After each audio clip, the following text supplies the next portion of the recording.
ആ വിട്ടലിക്കുമ്പോഴോ. ഓക്കെ, മൈക്കോ ഓക്കെ ഓക്കെ ഓക്കെ ഓക്കെ. ആഷിക്കേ, എനിക്ക് ഏറ്റവും ഇഷ്ടപ്പെട്ടൊരു ബുക്കായിട്ട് ഇത് മാറിയിട്ടുണ്ട്. ഗംഭീര ബുക്ക്. നമ്മൾ ലൈബ്രറിയിൽ പുതിയ പുസ്തകങ്ങൾ ഒരുപാട് വന്നു. ഈ സമയത്ത് ഞാൻ അങ്ങനെ ചെന്ന് നോക്കുമ്പോൾ ചിരിച്ചു മരിച്ച ക്ലാസ് മുറികൾ എന്ന് പറഞ്ഞിട്ടൊരു ബുക്ക്.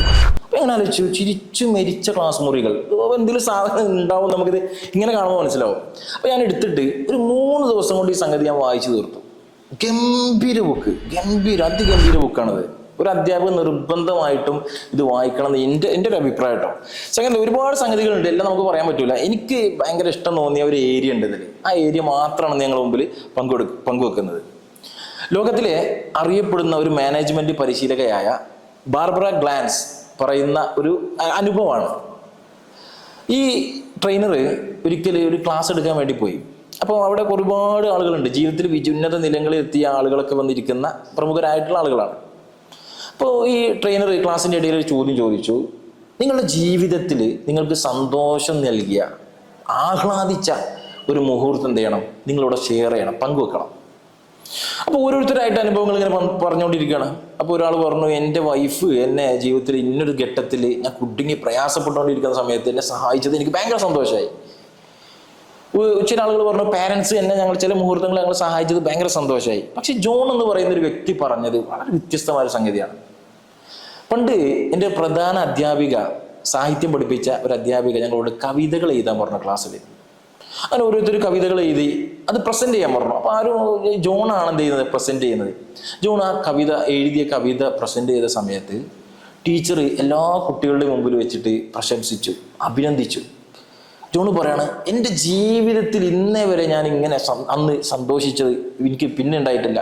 ആ ടീച്ചറാണ് എനിക്ക് ഏറ്റവും വലിയ സ്നേഹം തന്നത് എന്ന് പറയുന്നുണ്ട്. അത് എനിക്ക് ആ ദിവസം തന്നെ എനിക്ക് ഭയങ്കര സന്തോഷമുള്ള ദിവസമായിരുന്നു എന്ന് പറയുന്നുണ്ട്. അപ്പോൾ ഈ പരിശീലക ജോണിനോട് ചോദിച്ചു, ആ ടീച്ചറെ ഇത് അറിയിച്ചിട്ടുണ്ടോ, ആ ടീച്ചറോട് നിങ്ങളിത് പറഞ്ഞിട്ടുണ്ടോ? അപ്പോൾ ജോണ് പറഞ്ഞു, ഇല്ല, അറിയിച്ചിട്ടില്ല.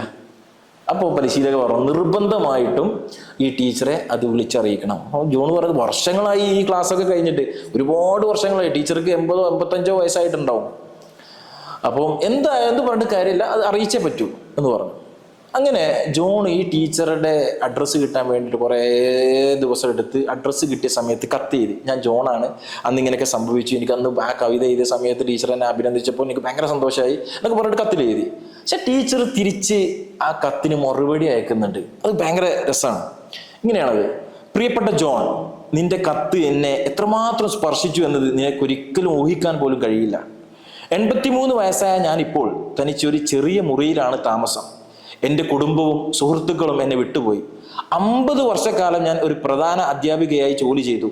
എന്നാൽ എൻ്റെ പ്രവൃത്തിയിൽ നന്ദി അറിയിച്ചുകൊണ്ടുള്ള ഒരു കത്തും എനിക്കിതുവരെ കിട്ടിയിട്ടില്ല. നിന്റേതാണ് ആദ്യമായി എനിക്കൊരു കത്ത് ലഭിക്കുന്നത്.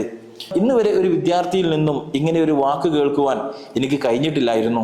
ചിലപ്പോഴൊക്കെ ഞാൻ അതിശയപ്പെടാറുണ്ടായിരുന്നു, എൻ്റെ ജീവിതം കൊണ്ട് ഞാൻ എന്താണ് ചെയ്തതെന്നോർത്ത്. അവസാന ശ്വാസം വരെ നിന്റെ കത്ത് ഞാൻ വീണ്ടും വീണ്ടും വായിച്ചു കൊണ്ടിരിക്കും. അപ്പൊ ടീച്ചർക്ക് ഈ കത്ത് എഴുതിയപ്പോൾ ഭയങ്കര സന്തോഷമായിട്ടാണ് ടീച്ചർ എന്ത് തിരിച്ചയക്കുന്നത്. ടീച്ചർക്ക് ആദ്യമായിട്ടാണ്, ഇത്രയും 83 വയസ്സായി, 50 വർഷക്കാലം വർക്ക് ചെയ്തു, ഒരു കുട്ടി കത്ത് എഴുതുന്നത് എന്നുള്ളതാണ്. പക്ഷെ ജോൺ ചിന്തിച്ചത് അതല്ല. ജോൺ ആലോചിക്കുന്നത്, നമ്മളൊക്കെ കോളേജിലോ ക്യാമ്പസിലൊക്കെ പഠിച്ചു കഴിഞ്ഞ് വീണ്ടും നമ്മൾ വിദ്യാർത്ഥികളിൽ ഒത്തുകൂടുമ്പോൾ ചില ടീച്ചേഴ്സിനെ കുറിച്ച് സംസാരിക്കാറില്ലേ, ആ ടീച്ചർ അടിപൊളിയായിരുന്നു, ടീച്ചർ നല്ലോണം പഠിപ്പിക്കും, ടീച്ചർ ഭയങ്കര സഹായമായിരുന്നു, ഹെൽപ്പായെന്നൊക്കെ നമ്മൾ പറയും. പക്ഷേ ഈ ജോണും സംഘവും അങ്ങനെ പറഞ്ഞിരുന്നു എന്നുള്ളതാണ്. ഒരുപാട് തവണ അവർ കൂടുന്ന വേളകളിലൊക്കെ ടീച്ചറെ കുറിച്ച്, ഈ അധ്യാപികയെ കുറിച്ച് പറയുമായിരുന്നു.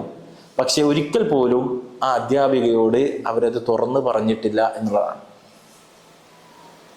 ഓക്കെ, എന്നിട്ട് ഇതിൻ്റെ എഴുത്തുകാരൻ പി പ്രേമചന്ദ്രൻ പറയുന്നൊരു വാക്കുണ്ട്, അത് പറഞ്ഞ് ഞാൻ അവസാനിപ്പിക്കുന്നു. ഒരാളെ അയാളുടെ പ്രവൃത്തിയിൽ നിങ്ങൾ അഭിനന്ദിക്കുമ്പോൾ 2 ഹൃദയങ്ങളിലാണ് ഒരേ സമയം പ്രകാശം നിറയുന്നത്. ഒരാളെ അയാളുടെ പ്രവൃത്തിയിൽ നിങ്ങൾ അഭിനന്ദിക്കുമ്പോൾ 2 ഹൃദയങ്ങളിലാണ് ഒരേ സമയം പ്രകാശം നിറയുന്നത്. അഭിനന്ദനം കൊടുക്കേണ്ടവർക്ക് കൊടുക്കുക.